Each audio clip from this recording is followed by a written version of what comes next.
Welcome back to the Star Wars Newsnet Podcast Network. I am Tyler, joined as always on a Monday by my good friend, Mr. Luke Sheehan, who is disappointed that Darth Vader didn't overthrow Palpatine and kill him in the Darth Vader 50 edition. I mean, that was a real curveball, I bet, wasn't it? When I Darth can't Vader believe didn't that. Can't believe the Imperial Schism did not overthrow Palpatine before Return of the Jedi. It's crazy. You just are going full Midwestern today with like the flannel, like fall kicks off here, I guess now, and you just decided to go full Indiana on us today. Is that correct?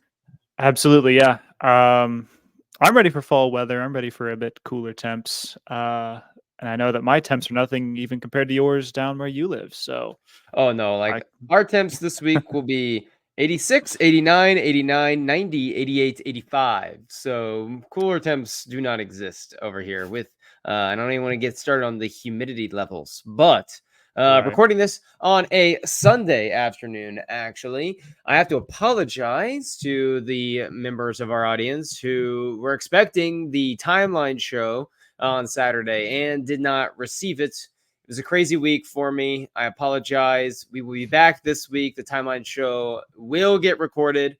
Maybe we'll just drop 2 episodes of the timeline show or something this week in order to do that. If not, we'll just be back 1 week off and back on schedule moving forward. We only have 2 episodes left of Young Jedi Adventures, but that is not why we are here today. Today, Luke and I, Skeleton Crew is going to be here in just a matter of just a couple of months now. And I was so skeptical on this show at first. Like, I don't really even know if I am that interested. And even from a broader like spectrum of the fandom, I don't know how many fans are going to be sitting down to be watching this, even though I know this is geared towards like that family like aspect of everything. I'm just thinking to myself, I just don't know how many families are going to sit around and like, okay, it's time for our Skeleton Crew episode. But the more I've sat with this, Luke, the more I feel really strongly that this might just be the Star Wars show that we need right now. So this topic today is whether or not that's true. Is Skeleton Crew the series we need right now for Star Wars, or am I just, going a little bit crazy? So we're going to talk about this. We're going to talk about some of the new images from Skeleton Crew that were released last week, some of the new quotes from Christopher Ford, John Watts, and I'm excited just to do a little bit of a mini dive into this series that's going to come out here in just a few short months.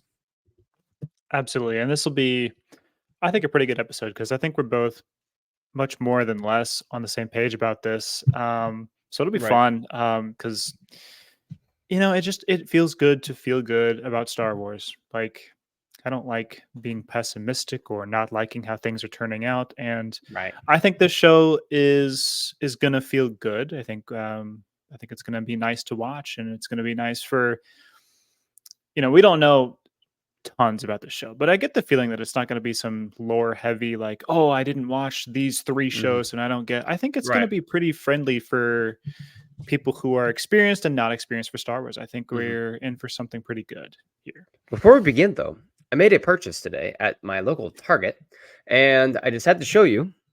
I'm officially a member of the Yord Horde, as I have my little pop figure, Mr. Yord here, and that is awesome. He's got his lightsaber drawn because, of course, he does. So my good friend Yord, neck intact, which is what you like to see.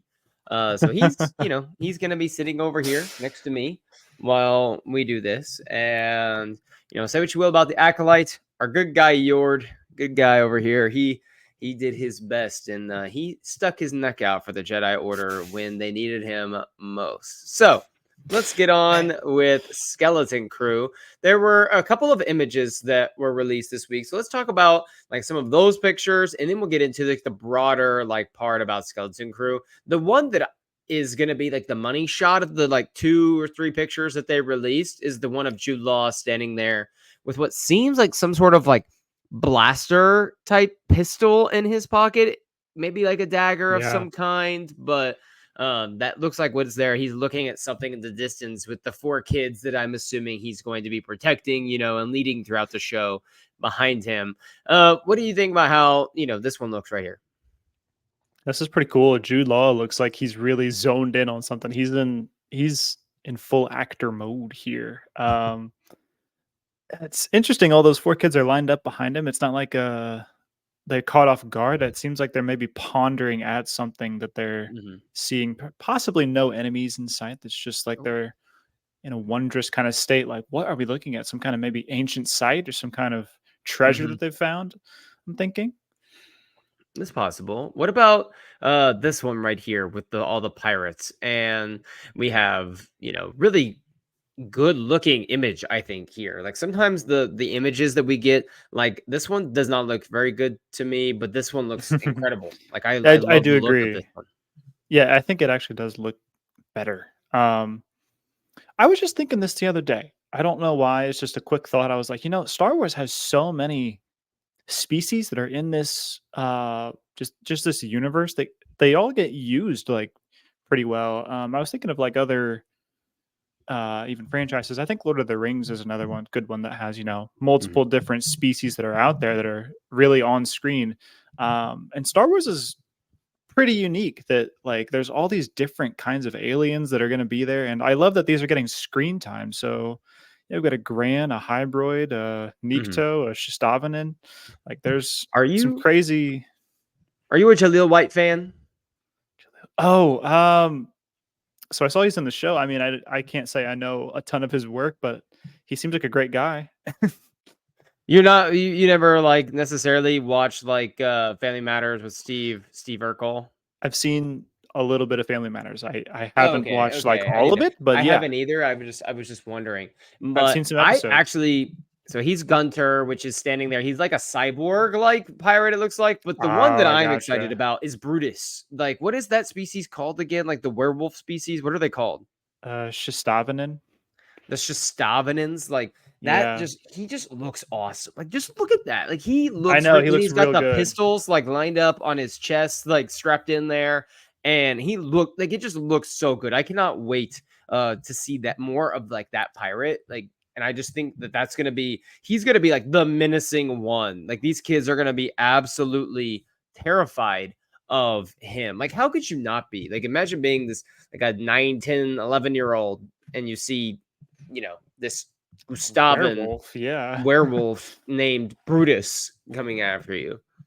That's menacing. I can't wait to see these, characters on screen because, like I said, I just think there's something cool about, like, how it makes these completely fake things, like, really appear real, just, like, Mhm. kind of I mean, I think that's what captured a lot of people with A New Hope is, like, there's these characters that are just completely made up aliens, but, like, they look pretty They real, look like, and they feel really Yeah. real and Yeah. authentic, and like you could just literally like you're walking through a canteen and like, oh yeah, there's a giant insect. Like that makes sense. So Yeah.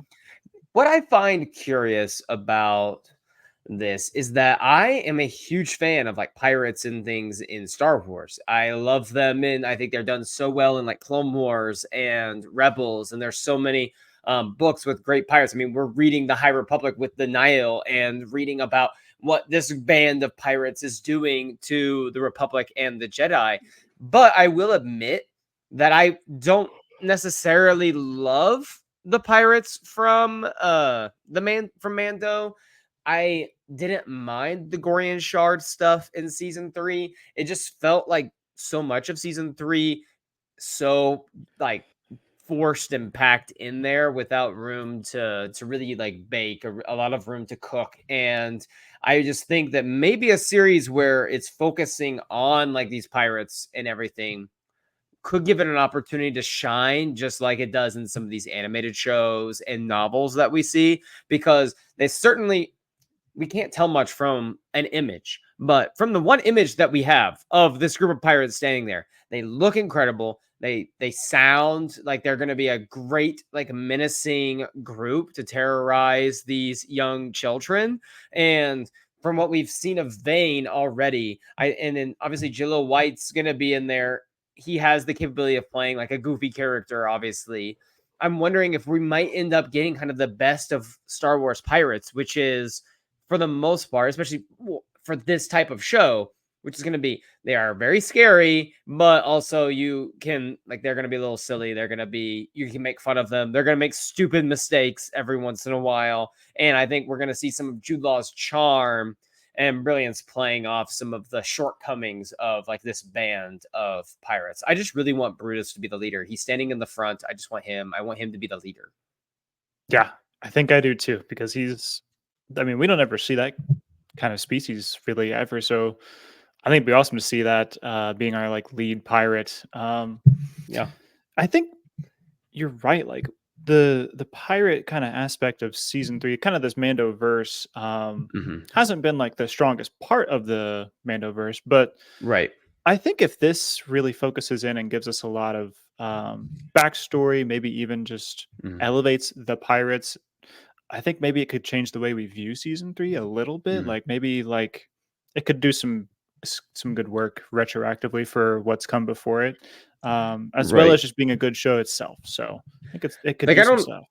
I don't know if it's gonna change how I feel about season 3 of Mando because I don't really go to the pirates or think about the pirates when I think of season 3 of Mando. It's more of a, I forget that we had a whole pirate arc in Mando, and it kind of gets lost along with a lot of other things that get lost in that season.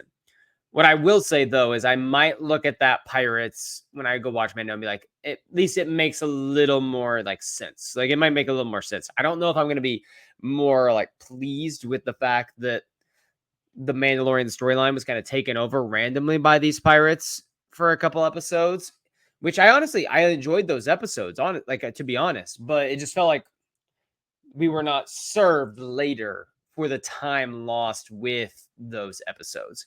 And so That's a I'm good not going to point. look back and go, oh yeah, like these episodes were great. I think what I will look back on if is be like, okay, like good intro to the what's going on out here in this like sector in this part of the Outer Rim. Let's go watch Skeleton Crew and we can see even more of like this pirates resurgency that's happening in the wake of the Empire being gone.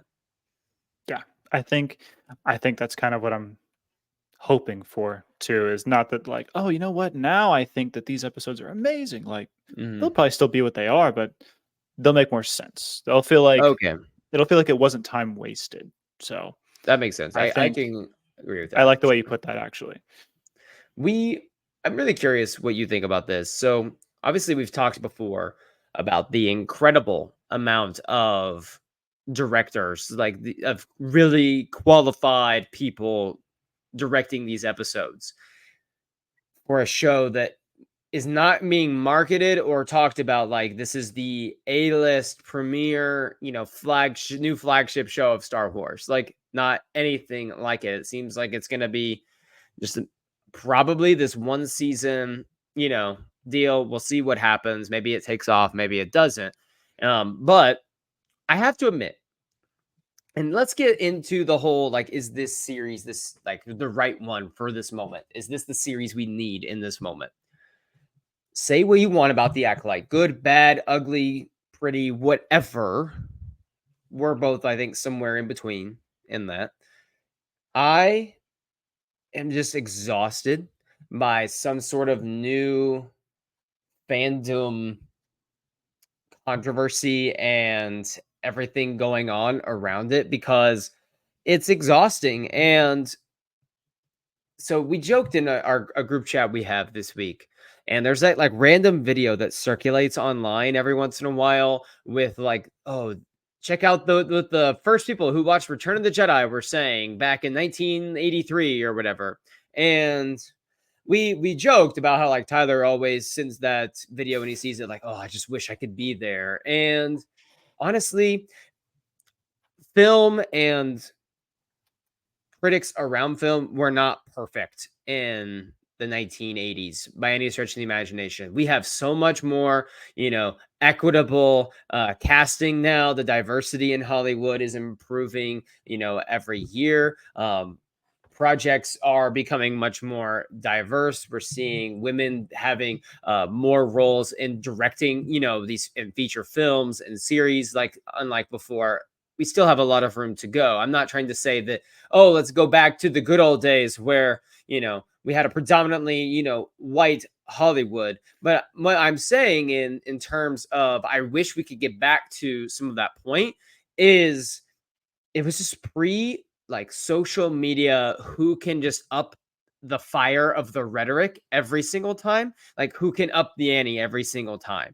It feels like that's what we live in right now, where if you go and watch something, being able to simply enjoy it is not enough. Like you have to come out with this incredible take about how amazing this was, or you have to come out with this incredible take with how like bad this was if you're going to engage in any sort of online discourse, because the people on both sides will try to just drag you, through the mud if you don't have this. And I'm not saying that either side is responsible for whatever. Where I stand on it. I think that there's a certain group of fans that have ruined the Star Wars experience for a large portion of people, and it's ridiculous. However, there is something to be said for being able to like enjoy something and be able to go online and not feel like guilty about enjoying it, or then having what you enjoyed be analyzed so much. And I just wonder if Skeleton Crew, now flashing back forward to today, like if Skeleton Crew could be that show where Star Wars fans can say, like, we just enjoy watching something set in this universe. It doesn't have high stakes like the Acolyte did. It's not directly tied to like things will probably happen in the rest of the Mandoverse. It's not going to be that big of a deal, and it's not tied to any feature film necessarily. So it feels like it's a very low stakes, show. And that might just be kind of the healing process we need as a fandom after what was a very been a very tiresome and exhausting and at times disgusting summer.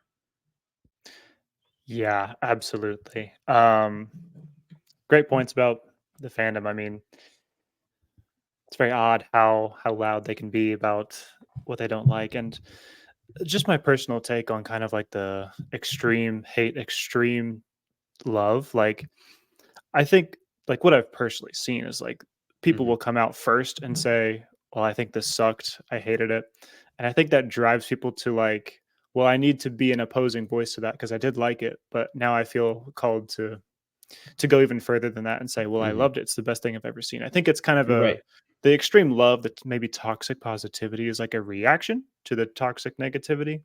Perhaps Either so. way, they're both not Mm-hmm. perfect. They're both not great. Um, but yeah, we fall in the middle of that. And I'm thinking Skeleton Crew. It's funny how I think this could be a very low stakes, nice, comfortable show to watch that's not going to ruffle feathers with anything, but like I say that, and then there's all these like incredible act like actors, directors behind it, and it's And like there's a actors. yeah, there's a lot like going like the on. main lead actors in this other, like outside the children, like because we obviously they're kid actors, like we don't know them, I'm just excited for them to get their little Star Wars experience. But like Yeah, we're talking about like people like Jude Law, Carrie Condon that are involved in this project. So it's like you have incredibly talented people involved on every single level of this.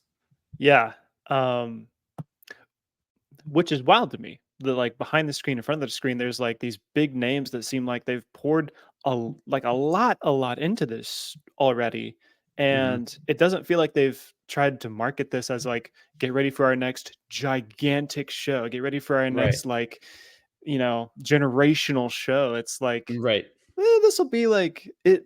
And again, this is kind of how I'm personally viewing the marketing so far. Has just kind of been like, well, we'll market it when we're ready for it. It's not that big of a deal. It's just Skeleton Hmm. Crew. But like, look at who's Hmm. attached to this. It's crazy. So I mean, I'm excited because there's a lot of good people doing hopefully some really good stuff with this. It's Hmm. just kind of funny that that's not like also from Star Wars. It hasn't really Right. sounded like they're like wanting to push all the media out there for it. It's really hard to tell because we It's a still have little early we still still. have a few months. So like mid late October, when we get to be about 5-6 weeks out, that's when okay. When will Jude Law start doing more like press tours and things? We see Carrie. We'll get more information on Carrie Condon's character. Uh, when will Jude Law do his inevitable like Tonight Show appearance with Jimmy Fallon talking about like Skeleton Crew? We'll have another trailer that comes out at some point. They'll start dropping a few more things, and we'll get like a better idea. But I'm with you. I'm confused at like what to expect from Yeah, it's hard to Lucasfilm tell. on this one, because with the Acolyte, they were dropping so many things in the months leading up to it. Like, it was so much, and it was very clear leading up to it that they were very proud and very excited about what they had created, and that obviously didn't turn out too well for the franchise. And here we are, we're 2 months out from Skeleton Crew, and we had the trailer, but this thing has been pretty much mum's the word on everything involving this show. Like, Jude Law, like, haven't heard anything from Jude Law necessarily about this of substance. None of the directors attached have really given much about this. Lucasfilm hasn't come forth, and I think something that that will be really interesting. I would love to do like a roundtable series after Skeleton Crew is out with the directors from this, and just sitting down, like hearing from Bryce Dallas Howard, Lee Isaac Chung, the Daniels, John Watts, and seeing what they had to say. All these, incredible, talented people coming together to create this. And that's why, again, I think we'll see the marketing ramp up here very soon. That's why I think this really could be just a really fun, laid back adventure. I have a hard time, the more I sit with this show, the more I think about what it needs to be, the harder I feel like how could something with Jude Law leading it, with John Watts, like we said, John Watts, the Daniels are directing, Bryce Dallas Howard is directing, Lee Isaac Chung is involved, Carrie Condon's supposed to be like in this show to some degree. How could something that is that many talented people attached to not work out in a positive way? Yeah, like nothing is a guarantee in this life on earth, but Right. like this feels like it is set up very well for success. Mhm. So, I mean, that just knowing who is connected to this, like we've said, that makes me excited for the show. I mean, I don't know anything plot wise. I don't know hardly any of these characters. None of them are like returning characters. This is all new stuff. And still, with all For these me, names, yeah, Vane, the number one pirate of all of our hearts. Like, like I'm still very excited for this because it seems like it's just got so much momentum behind it already. Mhm. Like that, there's just so much good stuff happening behind the scenes. Like Mhm. I'm kind of assuming that, but like it seems like there's just so much talent behind this already Right. that it makes me excited to see it. I'm really But excited to see what this is going to be. I also think we're gonna see Mando in this show, like, for a minute. I do think we're gonna see Mando. It's set in the Mando verse. I have a hard time imagining nothing, at least no mentioning, or I feel like he's gonna show up, like, at least for a Yeah, second, the Bryce in this Dallas show. Howard episode. I told you that was my that's been my Okay, prediction okay, for a while, is that whatever episode she directs, that's when we'll see Mando. yeah, I My original prediction was that it would be, I don't know exactly when the timeline this takes place yet for the Mando verse, because my original prediction was we would see Mando before he got Grogu. And it would be like the old beaten up okay. armor, like pre Grogu Mando is what we would see. Now, like, as more information's come out, I don't think that that's gonna mesh in the timeline. I think it's gonna be set closer to everything else going on, but I don't know about that, to be sure. With Vane being in it, it makes me feel like it's gonna be set after the events of Mando season 3 now, which means that we would probably see Grogu then for a minute as well. I still That's think we're gonna true. see them. And that adds to the level of confidence in the show. If you have Mando in the show, it's going to bring, more fans in. It's going to be more people invested, because you'd be hard pressed to find two more popular characters in all of Star Wars right now than the Mandalorian and Grogu. I mean, heck, they're the only thing keeping the franchise afloat on a feature films right now, because they're the only movie that's on the ground running. Right. Yeah. Yeah, it's a fantastic point that like they are kind of the heartbeat of this whole franchise right now in 2024. Yeah. I feel like I was going to say something based on what you just said, but I kind of petered out there. I don't know what I was going to say. Right. It's Um, okay. I mean, we all have lapses in memory at some point. And, maybe I put it so eloquently and so brilliantly that there was you just nothing took the words right uh out of my mouth. to add, of course. What about this show? Like, I'm really curious, like, what are the vibes gonna be from the fandom? Because I say that, you know, yeah, we're gonna go into this relaxed and everything. But then again, there are those out there that are unable to simply watch something for the enjoyment of it. And I don't want to talk about the people who make their like money just by hating on things because they have no incentive um to actually say something of substance.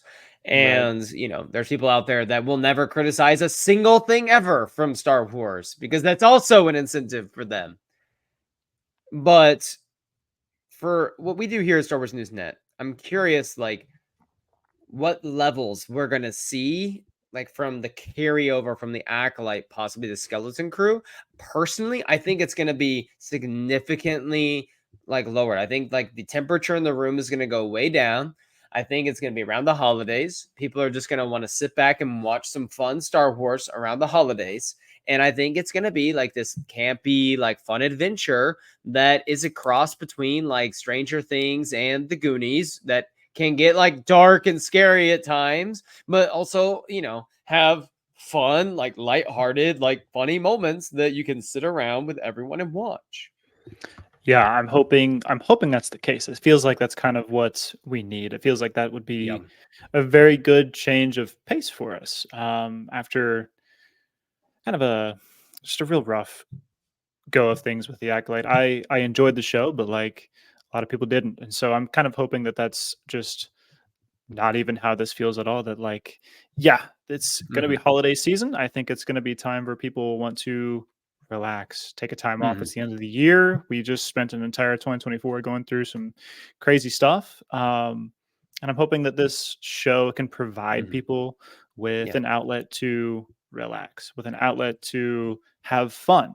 I don't think Hmm. this show needs to be dark, gritty, Hmm. serious. Like I think it can be just a lighter, lighthearted show, and that's going to be better for people to watch. That it doesn't need to be mind Hmm. bending. It doesn't need to be all this stuff. It's just Star Wars. Like it just needs to be feel good, found family, like Hmm. the things that This Star is Wars the is known one. for. This is the one show that will come out on Disney Plus that I think has the chance to exceed expectations dramatically Yeah, since Mando. Like since Mando. Because Andor was always going to have like a limited like audience base, I think, just because of the type of show it was. Ahsoka to some degree was going to always have like a limited yeah, Star Wars audience base because of all of the new characters that had backstories and people maybe feeling a bit lost by that. Okay. Acolyte was always going to have like a limited, chance at first because of, being taking place before the Skywalker saga and everything around there. This one, you could be marketing as like it's just a fun Star Wars adventure with kids, family bringing it in. It's like a lower stakes, so I think the expectations are much lower than all the other shows. So the bar is a lot lower for it to like, hurdle unlike the others, but I think that this show really could come in low expectations. And sometimes that's like the best thing for a franchise like Star Wars is for some to be sleeping on a project or having when I say low expectations, I don't mean low expectations in the sense like I expect this not to be any good. I mean low right. Yeah, expectations in the sense like I'm not going to be holding on to this show as dearly as I am. Like when you sit down for an episode of Ahsoka as a big Star Wars fan, like there's a certain weight attached to that episode. When you sit down for like The Mandalorian, there's a certain weight attached to the episode because it feels like a little bit more important. This yeah. show, And I I don't mean, think will have that, throw in and Kenobi it to could that too. benefit. Obi-Wan Kenobi Oh was yeah, going to be Kenobi, absolutely. a Kenobi lot of probably more expectations for so that. than any show. Yeah, Yeah, more so than any show. And I think Skeleton Crew is really going to benefit from people actually not sleeping on it necessarily, but saying, "Oh, I might not get to that at first." But I think word of mouth could really help this show if it's just a good time, and that could actually lend it to being this. I'm not. I don't want to use the word "a hit," but something that exceeds expectations by far.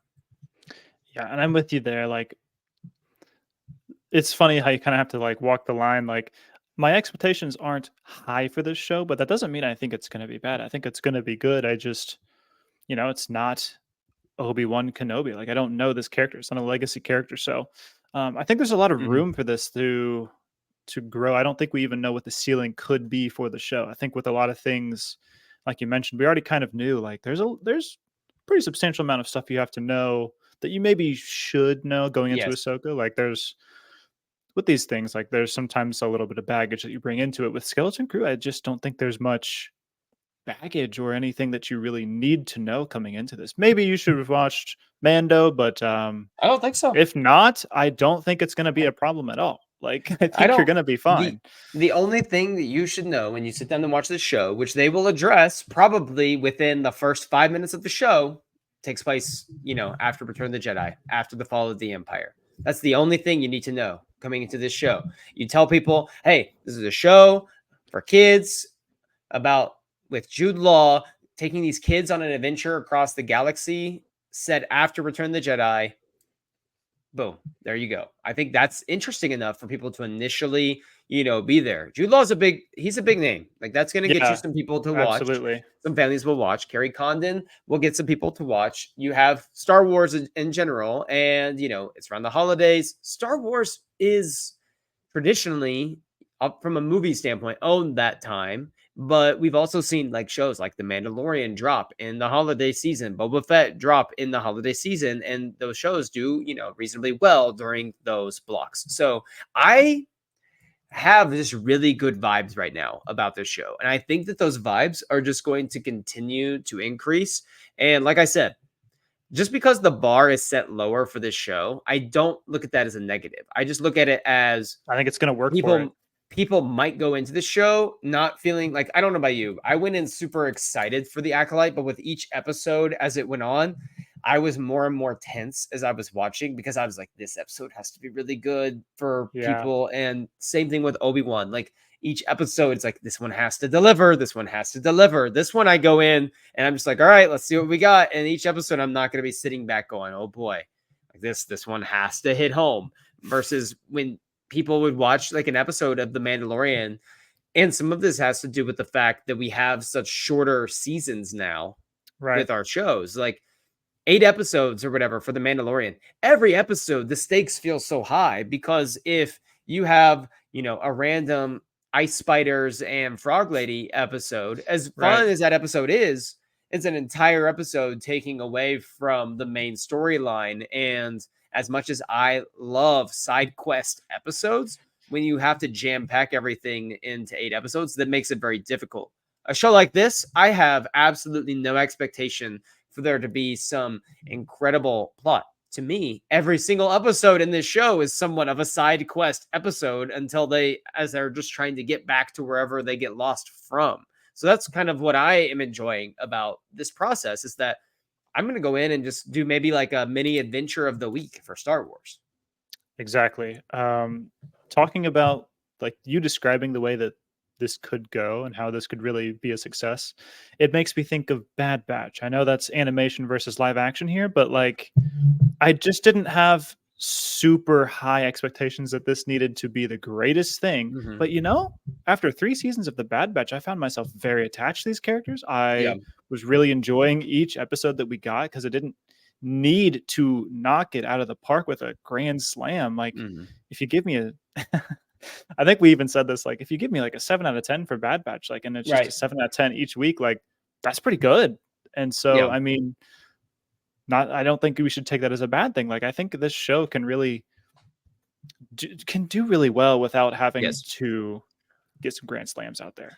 The Bad Batch is a great example. The Bad Batch is a Yeah. wonderful example because there was a certain level of stakes involved in that because especially by the end you brought Palpatine into the mix, so Right. Yeah, it there builds up to and that. Project Necromancer, but on to some degree it did feel like a fun adventure of the week, especially earlier on with the Bad Batch, and I kind of dug that. And then as the Yeah, show was gone, there is a part of you that's like, you know what? I kind of miss my adventure of the week, Star I Wars do. adventure of the week. I You kind of just do. miss it. And you're like, man, I would just love to sit and have like a 20-minute, fun little animated live action, whatever, Star Wars adventure of the week.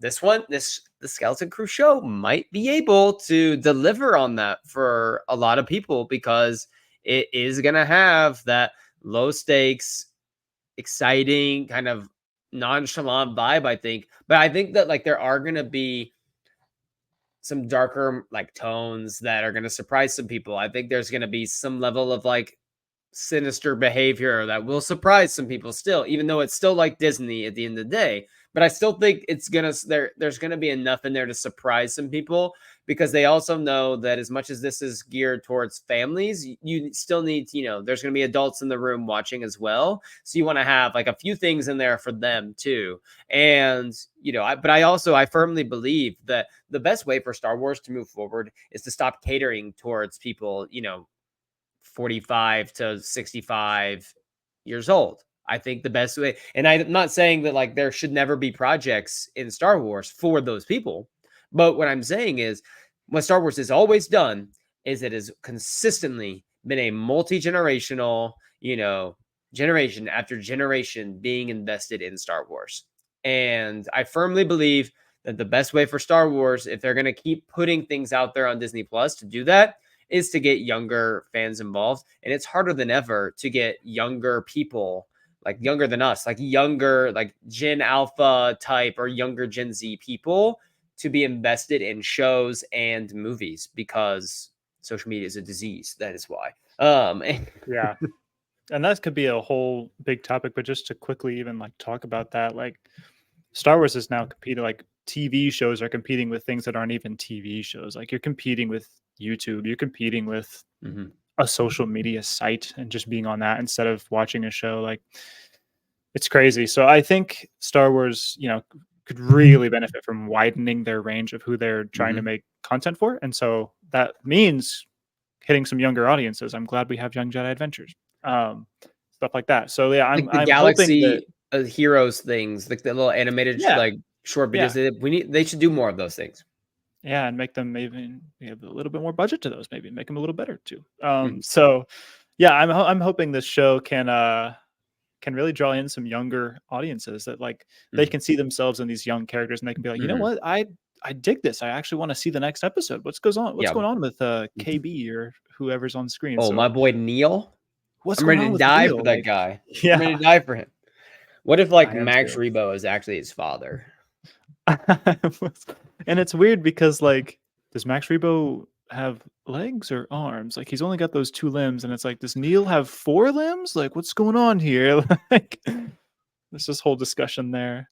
He has four Neil has limbs. four limbs. Okay, yeah. So maybe Max Rebo lost his limbs in a terrible accident before we saw him in Return of the Jedi. Max Rebo is his father, confirmed. I'm confirming it. Confirmed. It's my headcanon. And I don't care in the show if they bring in someone else as Max Rebo's father. No, that's his fake father that's there. Like that's his fake. Max Rebo hired someone to be Neil's like stay-at-home dad while he goes off to do his shows and he comes back and switches places. Absolutely. He just has like a full-time babysitter for Neil. So that's pretty much it for Skeleton Crew. I have to say that I am really excited for the show more and more as we get going. I think that this has a chance to really be something that I don't want to say unites the fandom, but gives everyone like a breath of fresh air and can surprise some people with what it's able to pull off. I hope that beyond hope that Star Wars fans treat these child actors with the respect and privacy that they deserve and they let them just have their Star Wars experience. That's what I hope. It seems like as a fandom, we did a pretty good job of that as a whole with, Vivian. Vivian Lyra Blake. Yes, and I hope we do the same thing here. I do too. These are children. Like, they absolutely deserve to put their heart into this, be as good or bad or whatever. Like, they're just allowed to go out there and have fun, and like they should not receive any kind of like criticism personally or anything from this. Like, they're just kids. Like, let them have fun. That's kind of where I'm at with this. So yeah. Yes. All right. Well, make sure you check us out on Apple and Spotify at Star Wars Newsnet. Leave us a 5-star review there. Let us know in the comments section how you're feeling about Skeleton Crew right now. Would love to know. Please subscribe to the channel. Check out the Star Wars Timeline show every Saturday. Luke and I break down the next piece of canon material. Unfortunately, we were not able to do one this last Saturday. It was the first Saturday we missed since like May. So I feel like we were April. So I feel like we were justified in having a week where we were unable to get one out there. But we'll be back on our grind this week. And as always, check us out Thursdays at 10 o'clock Eastern time for the live show. Make sure you subscribe, ring the bell, make sure you're notified when we go live Thursday nights. Assuming nothing crazy happens in the Star Wars fandom this week, or the Star Wars universe this week, we will be doing a second round, part 2 of Star Wars What Ifs based in the original trilogy type era. So look for that. Looking forward to it. Luke, thanks for hopping on this Sunday afternoon, airing Monday morning. It was a pleasure. Light in life, everyone. And remember, we are all